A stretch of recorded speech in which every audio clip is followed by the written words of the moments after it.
Satchidananda-rupaya Vishwotpatyadi-hetave Tapatraya-vinashaya Krishi Krishnaya Vayam Numaha.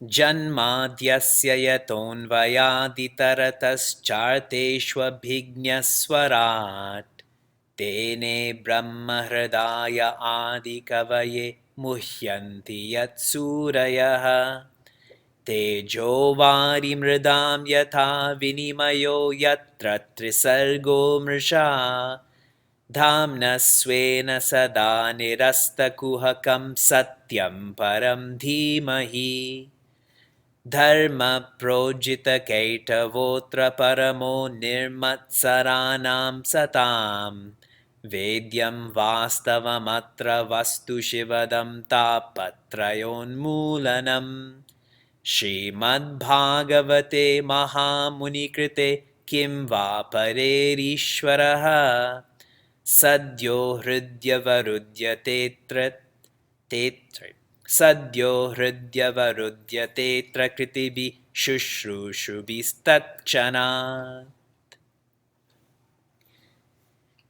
Hari Om and greetings from Niagara Falls. Acharya Shankara's composition Shiva Manasa Puja.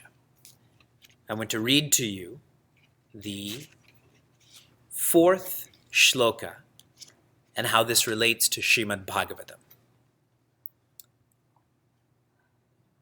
Atma tvam girijamati sahachara prana shariram graham pujate vishayopaboga rachana nidra samadhi stitihi sanchara padayo pradakshina vidhi stotrani sarva giro Yad yad karma karomi tattadakilam shambho tavaradhanam.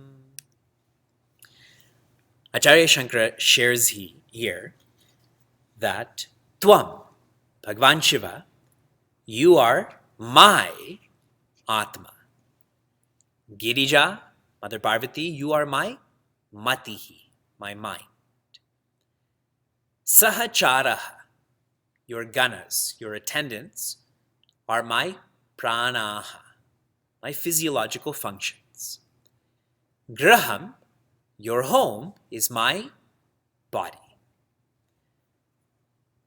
Your puja is my bhoga, what I intake. Your samadhi is my nidra, your absorption, my absorption.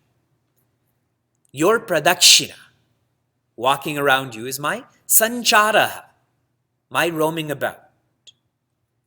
Your stotrani, your praises, is my giraha, my speech. Yad yad karma karomi, all that I do, tad tad akilam shambho tavaradhanam, is worship, is offered to you. Srimad Bhagavatam is teaching us to be divine. Some of us think that Srimad Bhagavatam is just about loving the divine. I love Bhagavan Shiva sitting in Kailasha. I love Bhagavan Krishna dancing in Vrindavan. But you see, in Shiva Manasa Puja and in Srimad Bhagavatam, Whatever we love outside, we have to feel that inside. This loving should evolve to being.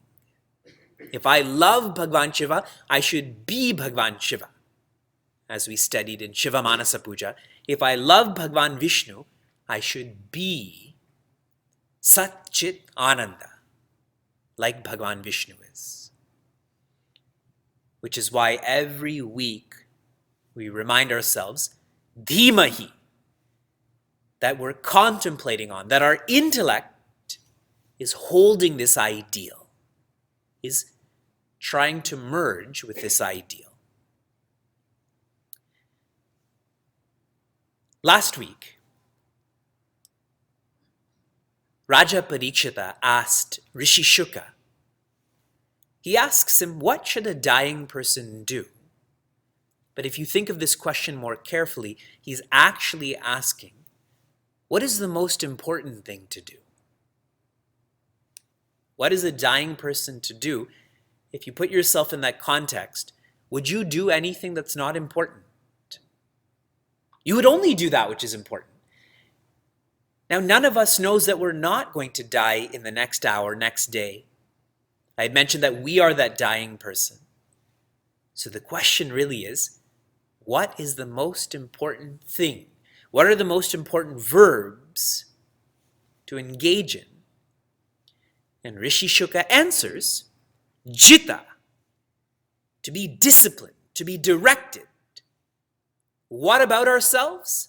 Our asana, the body. Our shwasaha, our breath. Sangha, our mind. Indriya, our intellect. That all of these should be disciplined always, and they should be directed inside. To find that independent joy, this contemplation is on one's swarupa, on who one is. If this is too subtle, then we went through contemplation on the Vishwarupa. I can't close my eyes and feel the divine as the jiva, so I try to open my eyes and feel the divine as the jagat, the clouds and mountains and trees, the people around me. And if that's too subtle, then to contemplate on Jagadishvara, my Ishvara, my Ishtarupa, my God. And if I have darshana, if I have Bhagavat darshana, if I can see my God in a murti, then I can see my God in Madhyama, in myself. I can see my God in Manava, in the people around me. This Bhagavat darshana means there will no more be bhava roga. There'll no more be this idea of becoming because you're being now. Shared differently, Bhagavat darshan means no more bhava darshan. You won't be born again. This seeing ends all seeing. There is only being then. To contemplate on one's Ishta Devata, you have to know about your God, to love your God enough to contemplate on them, to internalize them.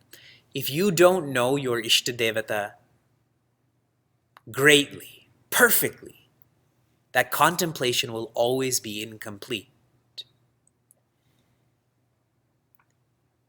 When Mother Yashoda is remembering Bhagavan Krishna, she knows that he's Bhagavan, and she knows that he's the one that gives fear to fear.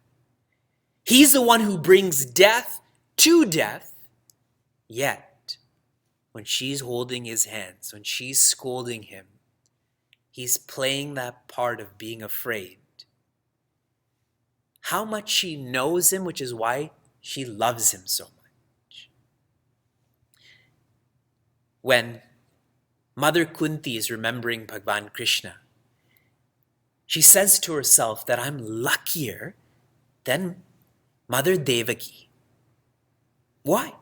Mother Devaki gave birth to Bhagavan Krishna. But Bhagavan Krishna couldn't bring back Mother Devaki's children. Bhagavan Krishna brought back Mother Kunti's children again and again and again. She knows him, which is why she loves him. When the Kauravas were passing away and died, they knew Bhagavan Krishna so well. They were constantly looking at him, looking at what he's doing, which is why when they did die, when their bodies died, they all attained Sarupya Mukti, which means their body died, but they took up the same body as Bhagavan Krishna. Because they knew it so well. They knew how his hair fell and how his lips curled. Srimad Bhagavatam is a deep text that is about contemplation. Contemplation on the Jagadishvara, on the Jagat and the Jiva. We continue. We're on the second skanda. I'm on the 5th adhyaya. I mentioned last week that the 4th, 5th, and 6th chapters focus on creation. So we're going to take up one more chapter on creation. And I'm going to read the 15th and 16th shloka of the 5th chapter, all lines. Narayana para veda deva narayanangajaha narayana para loka narayana para makhaha narayana paro yogo narayana param tapaha narayana param jnanam narayana paragatihi.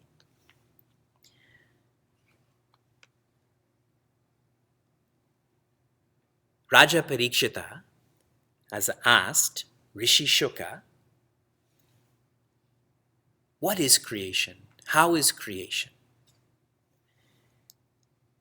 And Rishi Shuka says that Rishi Narada had once asked Bhagavan Brahma the same question.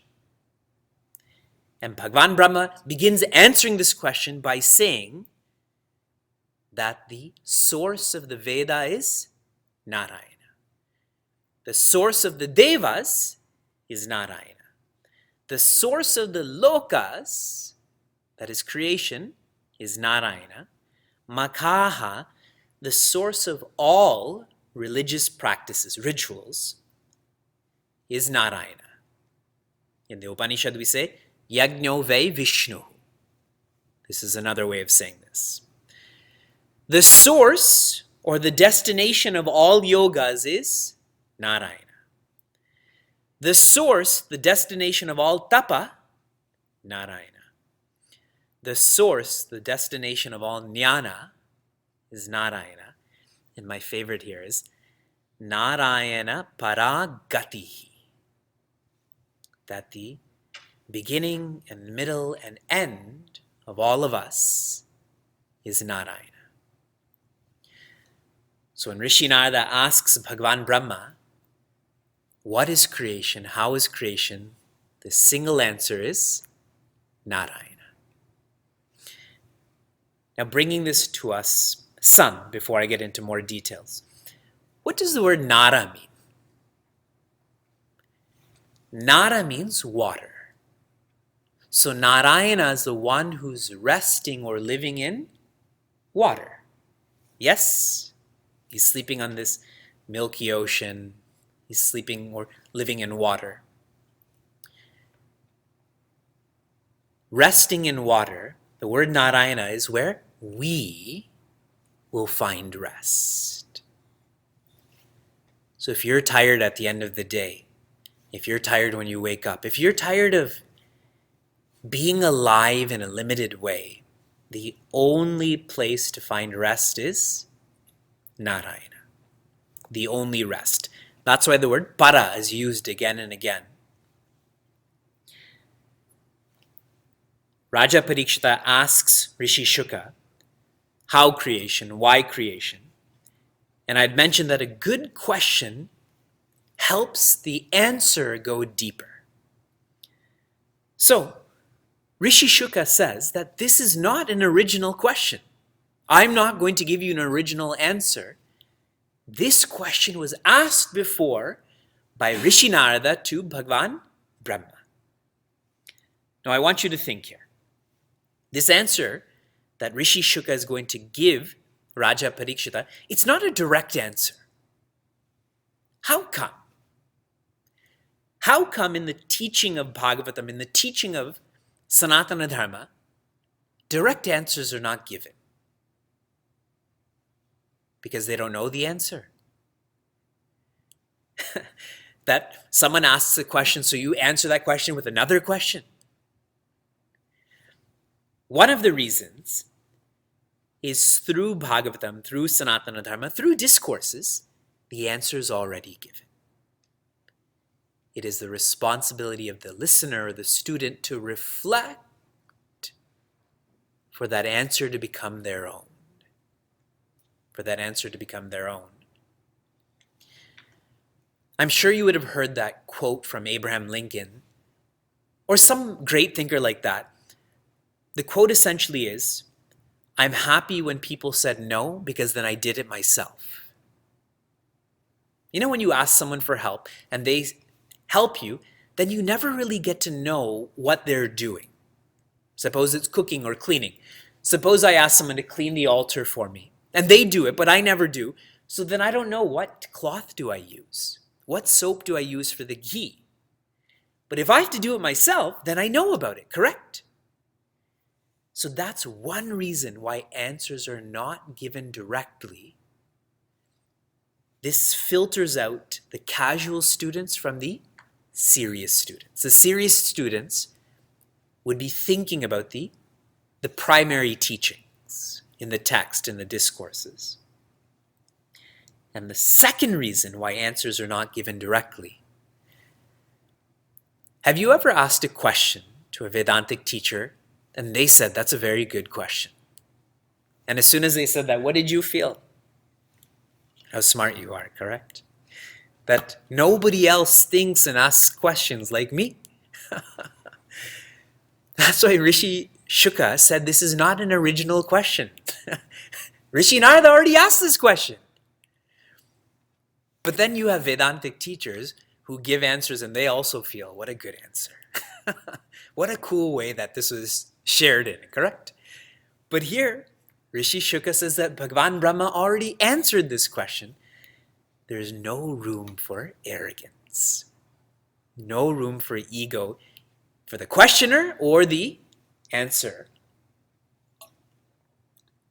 I wholeheartedly, transparently share that anything I know about Bhagavatam, which is very, very, very little, I've learned from Swami Tejomayananda.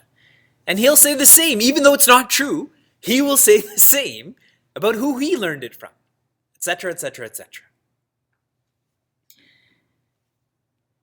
Raja Parikshita's question is, how creation, why creation?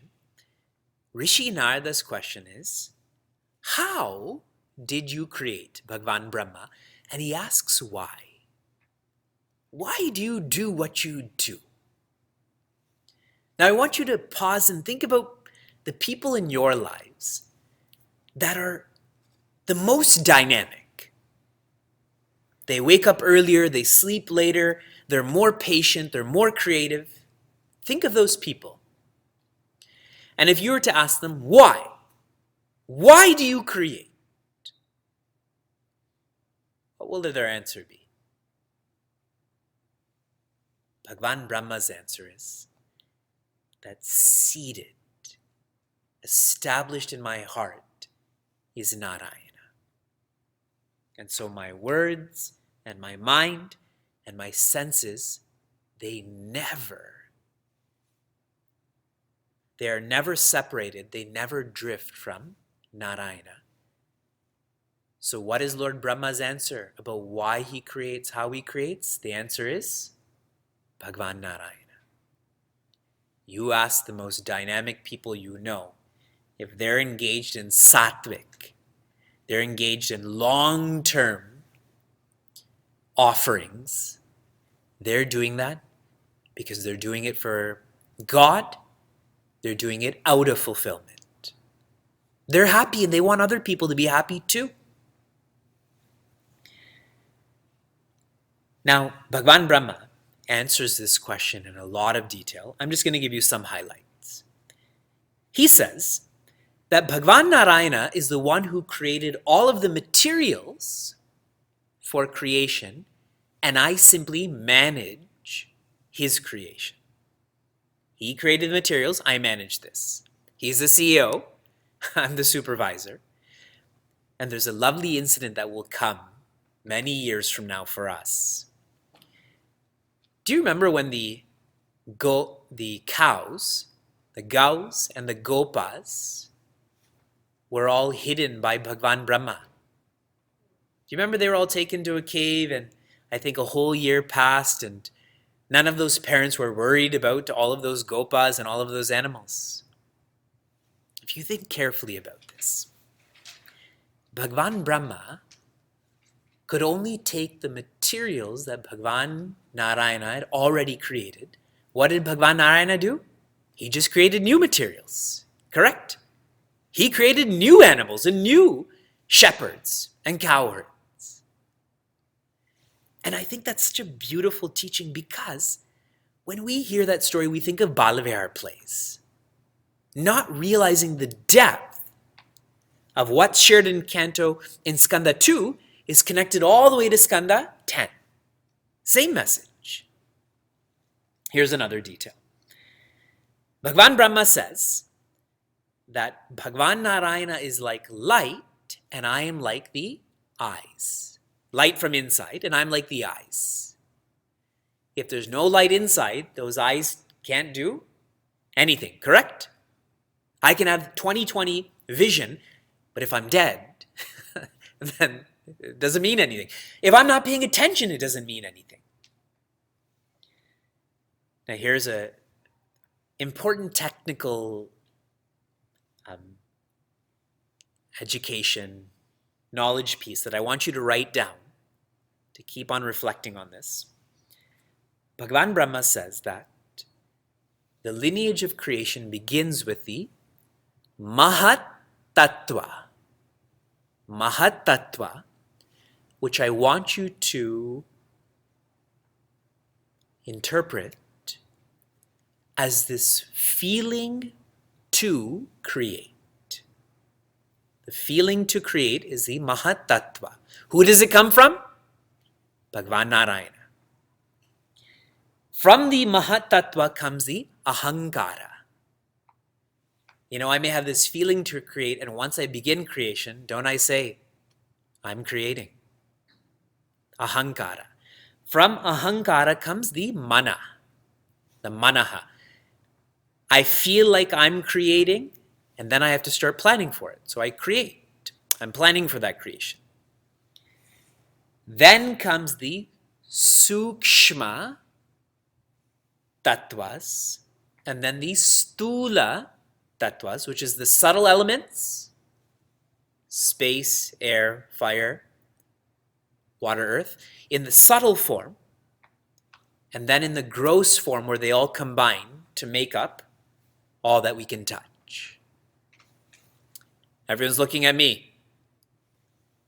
Bhagavan Narayana created the materials. What are these materials? Mahatattva. Just that sense of let there be creation. From that came Ahankara. From the Ahankara, Manaha. From the Manaha, the 5 subtle elements, which then mixed around and became the 5 gross elements. So this is the technicality in regards to how creation. I'm going to give you one more framework to remember this by. Okay? Here, Bhagavan Narayana could be equated to Brahman. to Brahman, then that sense to create is like the causal body or the Karana Sharira, in which case Brahman becomes Ishvara. This Ishvara comes as or manifests as the Mahatattva, Ahankara, Manaha. And when there's further creation in a subtle way, Ishvara becomes the Sukshma Sharira or Hiranyagarbha. Hiranyagarbha. And when the Sukshma Sharira becomes the Stula Sharira, Hiranyagarbha becomes the Virat Purusha. Just write it down. We have lots of time to reflect and understand it. Just write it down, okay? I've been studying and teaching Vedanta for more than 11 years. And this morning, this became clearer to me. So I wrote it down I wrote this in November of 2005. Was the first time I wrote this down. Now we're in April of 2019. I'm a Manda Adhikari. It takes me a long time to understand all of this. But they're just different frameworks. They're different ways of looking at this. The Mahatattva, Ahankara, Manaha, that's all Ishvara. The subtle elements, Hiranyagarbha. The gross elements, the Virat Purusha. So now in chapter 11 of Srimad Bhagavad Gita, what do we get to see? We get to see Virat Purusha. And to keep on going back to Brahman. Our contemplation has to be the same way too, no? Ishtarupa, Vishwarupa. Where do you feel Swarupa?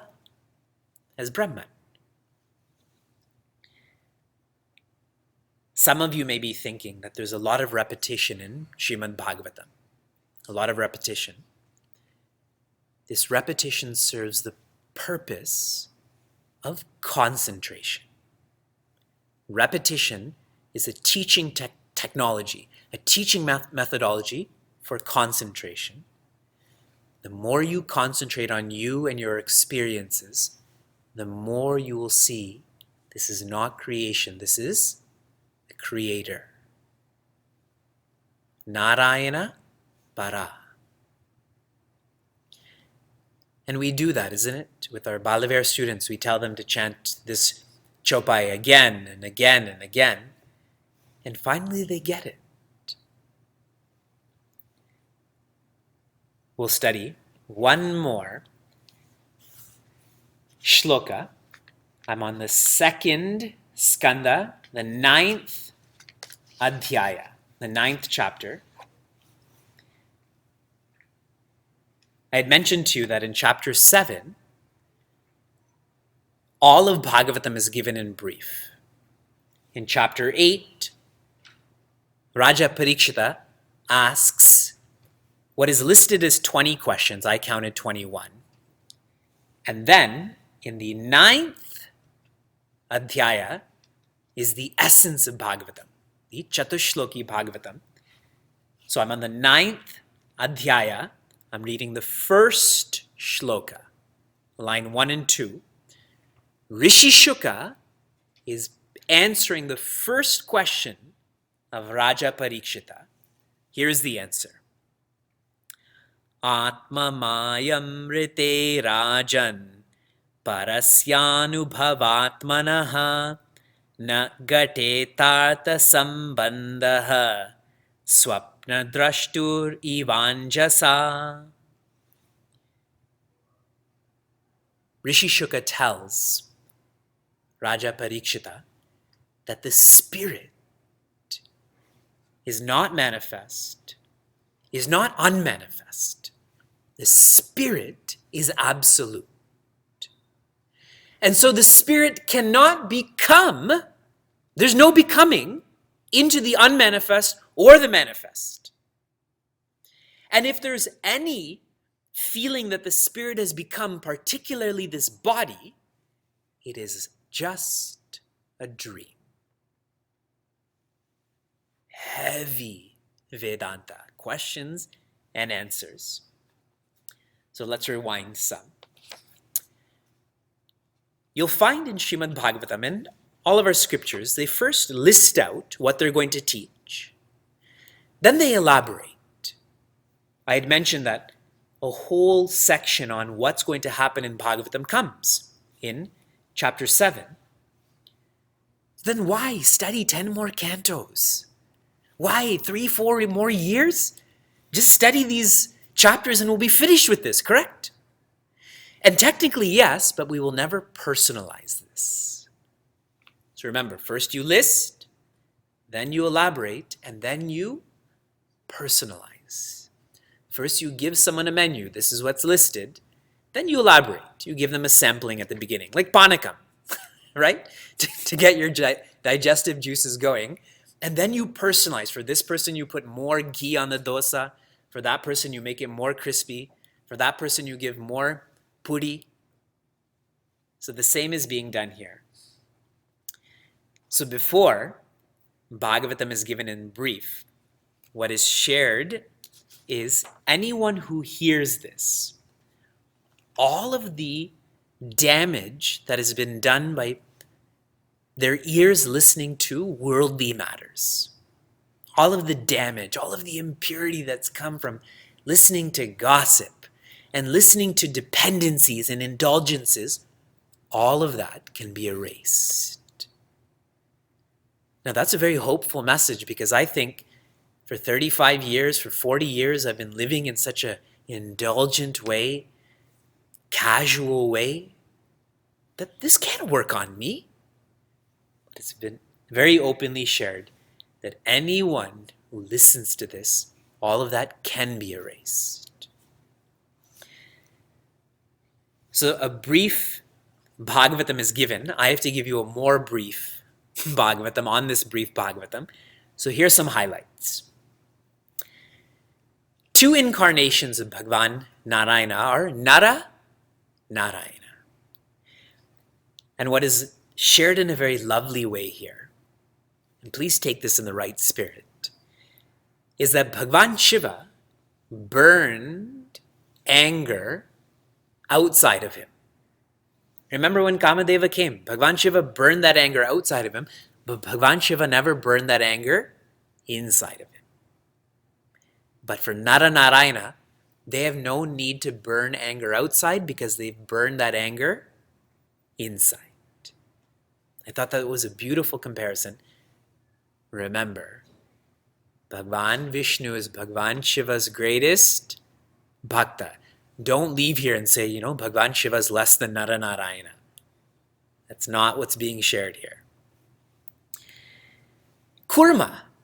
Kurma had this it's an incarnation of Bhagavan Vishnu, had this gigantic mountain. What was the name of the mountain? Mandara. It was on this. And that gigantic mountain was like someone scratching Kurma's back, and the turtle fell asleep. That's so funny, and it just shows how big Kurma is, that this mountain was just scratching the back of Bhagavan Kurma. Then Dhanvantari. Dhanvantari is the original physician. And what Dhanvantari did is that he was able to retrieve that Amrita. Correct? And the spreading of that Amrita became Ayurveda. Ayurveda, the purpose of Ayurveda is for one to realize their immortality. It is not to have whiter teeth. It is not to have shinier hair. The purpose of Ayurveda is to know that you are not the body. In regards to Vamana Bhagavan, that's another incarnation. So beautifully Bhagavatam writes, how do you get something from someone who's powerful and responsible? How? They're powerful, so they're not used to giving up that power, but they're responsible. They're following the dharmic path. And Bhagavatam says sometimes you just have to beg. The only way to get from someone who's powerful and responsible is to beg. I thought that was such a cool negotiation tool. You just have to surrender. That's what Vamana Bhagavan did. In regards to Bhagavan Krishna, so much of the imagery we see of Bhagavan Krishna may not be accurate. What is shared about Krishna is Sita Krishna Kesha. Kesha means hair. Krishna means black. Sita means white. Krishna is the one with black and white hair. Do you ever see Krishna with white hair? And that shows that we're really focusing on the Ishta Rupa. We want him to look like he only has black hair. But he's so loving that even old people like us, he was born like that, with white hair. Sita Krishna Kesha. In regards to Bhagavan Krishna helping the Pandavas, what is shared in this summary is that the Pandavas are parts of Bhagavan Krishna. I've never read that before. I've heard that Bharata, Lakshmana, Shatrughna are parts of Bhagavan Rama. But here in Bhagavatam, the Pandavas are parts of Bhagavan Krishna or Bhagavan Narayana. And the last portion I want to read to you or mention to you is about Bhagavan Buddha. Listen carefully to this.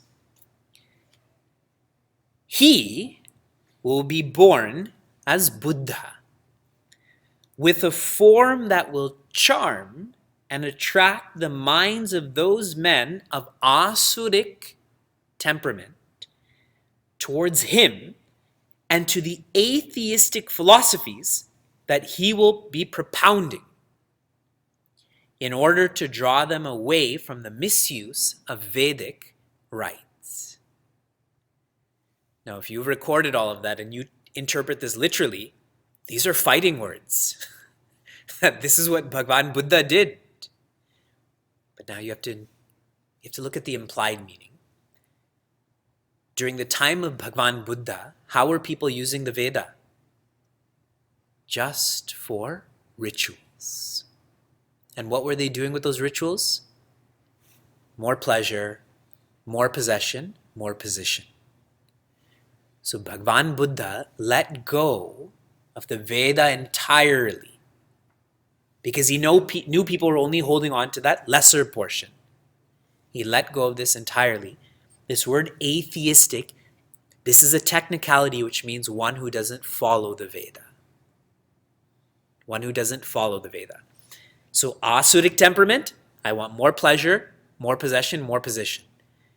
So he let go of the Veda and as if started a new religion, but really was teaching the Jnanakanda in a simple way that someone, in this case, someone who's more pleasure, possession, position-oriented would understand. So the role of Bhagavan Buddha is very clear. In this summary of Bhagavatam, there are